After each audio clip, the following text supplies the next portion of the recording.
අයිබෝවන් අද අපි කතා කරන්න යන්නේ ඉතිහාසයේ තියෙන ඇත්තටම පුදුම හිතෙන කතාවක් ගැන.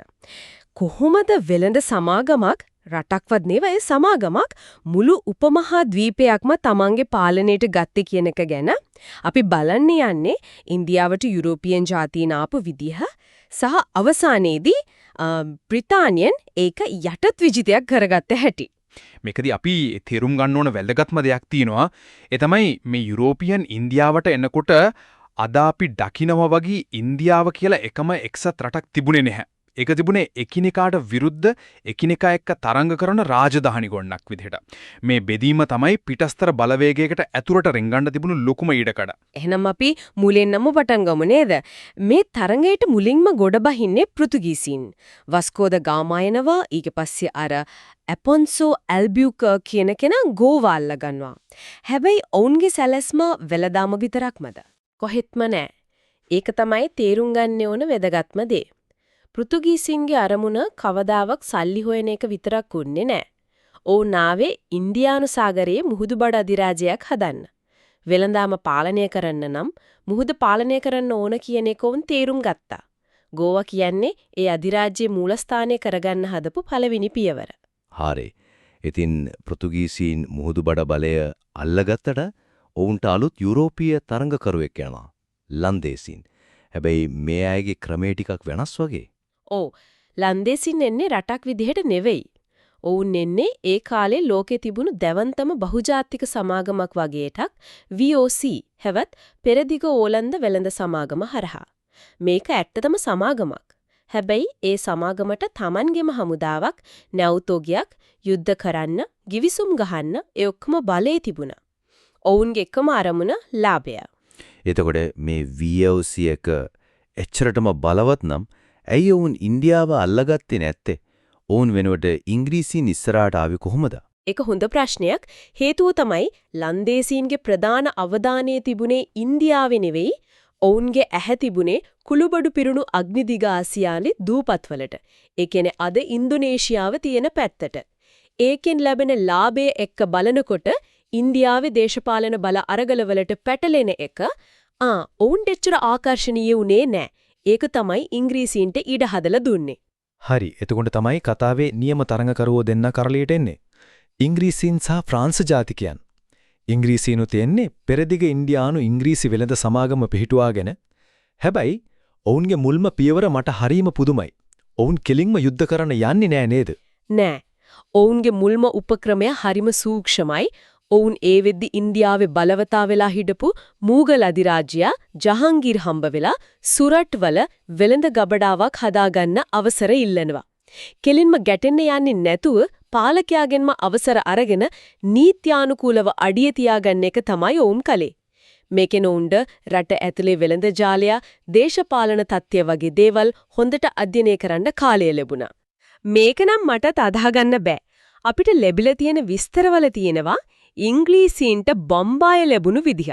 ඒ කියන්නේ එංගලන්තේ රජ කෙනෙක් පෘතුගාලයේ කුමාරයෙක් බැන්දම ඒකේ දෑවැද්ද විදිහට ඉන්දියාවේ නගරයක් දෙනවා. මේක ඇත්තටම වුණාද? ඇත්තටම වුණා. යුරෝපයේ රාජකීය පවුල් අතර සිදුවුණු ගනුදෙනුවක ප්‍රතිඵලයක් විදිහට ඉන්දියාවේ වැදගත්ම ස්වභාවික වරායම් ඉංග්‍රීසීන්ට ලැබෙනවා. මේක උන්ගේ වාණිජ්‍ය සහ නාවික බලය තහවුරු කරගන්න ලැබුණු ලොකු තලුවක් වුණා. මේ අතරේ ප්‍රාන්ස් ජාතිකයනුත් තමන්ගේ විලඳ සමාගම පිහිටුවාගෙන පොන්ඩිචේරිය වගේ ප්‍රදේශවල බලය හදා ගන්නවා. දැන් හිතින් ගැටුමකට අවශ්‍ය පසුබිම සම්පූර්ණයෙන්ම සූදානම්. මේ හැමදේම වෙද්දි ඉන්දියාවේ බලවතා කවුද? ඒ තමයි මූගල් අධිරාජ්‍ය.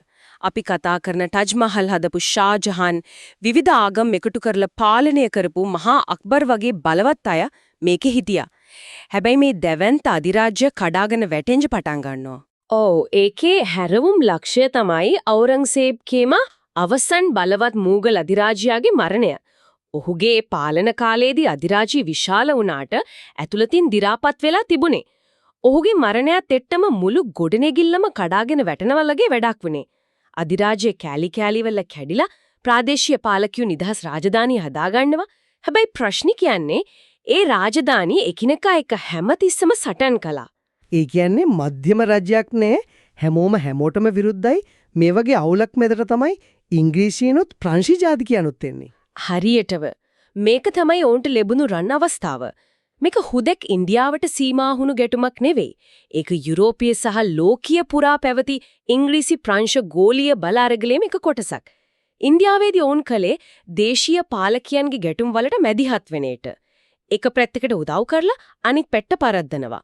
අවසානයේදී නාවික බලය මූල්‍ය ශක්තිය වගේ දේවල් නිසා ඉංග්‍රීසීන් මේ සටන දිනනවා. ප්‍රංශ බලය පොන්ඩිචේරියට සීමා වෙනවා. හරි. දැන් ප්‍රධාන යුරෝපීය තරඟකරුවා ඉවත් වෙලා. රට ඇතුලේ බලවත් මධ්‍යම රාජ්‍යයකුත් නැහැ. එතකොට ඉංග්‍රීසීන්ට පුළුවන් නේද තමන්ගේ හමුදාව දාලා මුළු රටම අල්ලගෙන ඉන්න? ඒ තුන් එහෙම කරන්නේ නැහැ.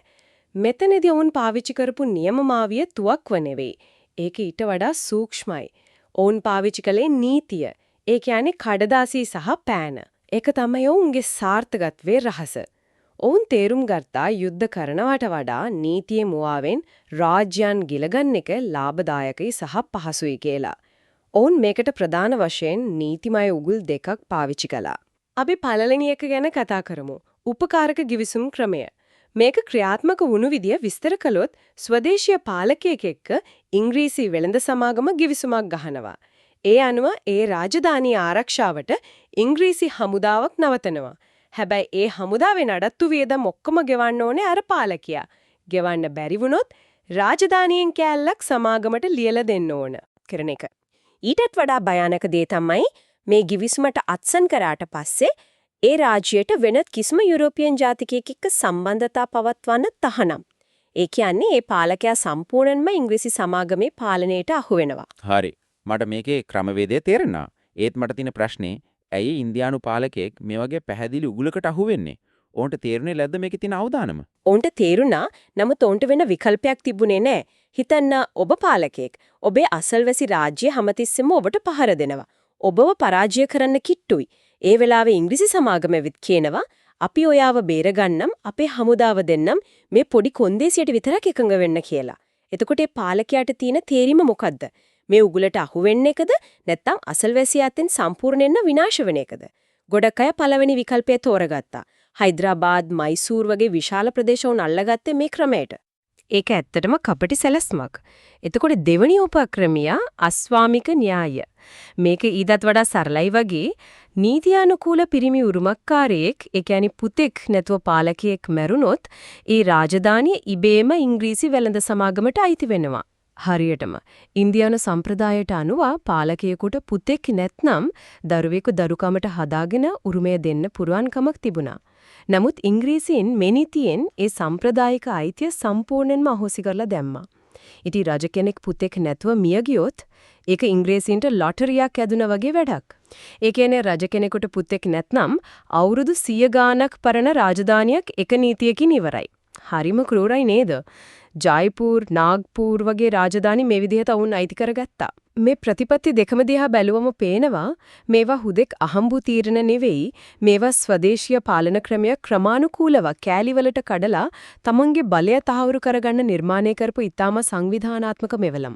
සමහර වෙලාවට එකම වෙඩිල්ලක්වත් පත්තු නොකර නීතියේ මුවාවෙන් වුන් රාජධානි පිටින් ගිලගත්තා.